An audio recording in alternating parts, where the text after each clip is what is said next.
मित्रांनो नमस्कार. दुपारचे जवळपास 12 वाजत आलेले आहेत. प्रचंड ऊन आहे आणि या उन्हामध्ये मी एका छोट्याशा बगीच्यामध्ये आहे. या बगीच्यामध्ये वेगवेगळी फुलं आहेत आणि सगळी हिरवळ आहे.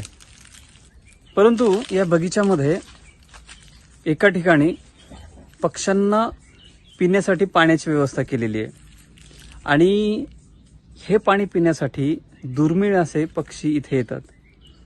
आता ही पाण्याची व्यवस्था कशी आहे, हे ठिकाण कुठलं आहे आणि कसं आहे हे तुम्हाला या व्हिडिओच्या माध्यमातून मी दाखवणार आहे. नमस्कार, मी संदीप पडवडे.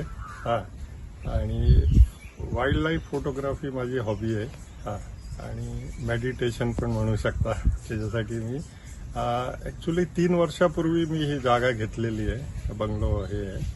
तर त्याच्यामध्ये फक्त एकच झाड इथे होता.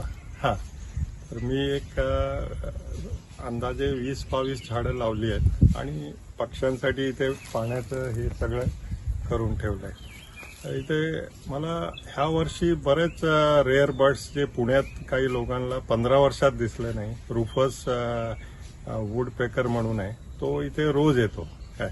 आणि आपला मलबार स्टार्लिंग आणि कुठला व्हाईट प्राऊड बुलबुल, हे बर्ड्स माझ्यासाठी लायफर होते, मी कधीच काढले नव्हते, हे मला इथे भेटले. बाकी बरेच एक मी ई बर्ड चेकलिस्टवर टाकतो इथे, म्हणजे गोल्ड व्हॅली म्हणून माझा हॉटस्पॉट आहे.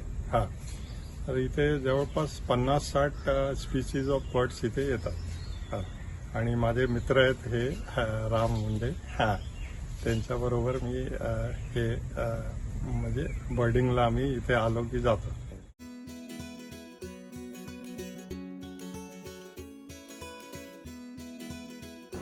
रुफस वुडपेकर म्हणजेच सुतार पक्षी, याला कॅमेऱ्यात कैद करण्यासाठी बऱ्याच वेळेला मी संदीप सरांच्या बगीच्याच्या जवळ जाऊन आलो, परंतु मला तो भेटला नाही. तासनतास मी आणि सर बसून राहायचो.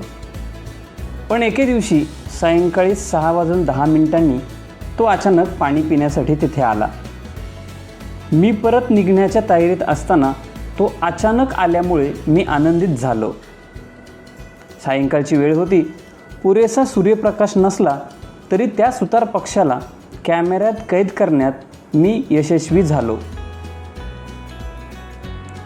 माझ्या पक्षी निरीक्षणाच्या 12 वर्षाच्या कारकिर्दीत मी पहिल्यांदाच त्याला पाहिला. तो पाणी पिण्यासाठी जेव्हा येतो तेव्हा विशिष्ट असा आवाज करतो. सकाळच्या वेळेला तो जोडीने येतो, तर सायंकाळच्या वेळेला मात्र एकटाच येतो. या पक्ष्याच्या जोडीला कॅमेऱ्यात कैद करणे मला जमले नाही.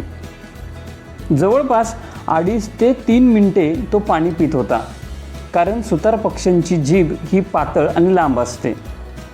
लहान किडे, मुंग्या, वाळवी हे त्यांचे आवडते खाद्य आणि हे खाद्य झाडांच्या फटीमध्ये असल्याने जीभ लांब करून त्याला ते खावे लागते. लांब जीभ असल्याने त्याला पाणी पिण्यास जास्त कालावधी लागतो. हेच कारण आहे त्यामुळे तो सहसा सुरक्षित ठिकाणी पाणी पिण्यासाठी उतरतो. फेब्रुवारी ते जून हा या पक्ष्याचा विणीचा हंगाम असतो. सध्या या पक्ष्याचा विणीचा हंगाम सुरू आहे, त्यामुळे तो एकटा किंवा जोडीने पाणी पिण्यासाठी तेथे नेहमी येतो. असा हा सुंदर आणि वेगळा असा सुतार पक्षी मला कॅमेऱ्यात कैद करण्यास मिळाला, हे माझे भाग्य समजतो.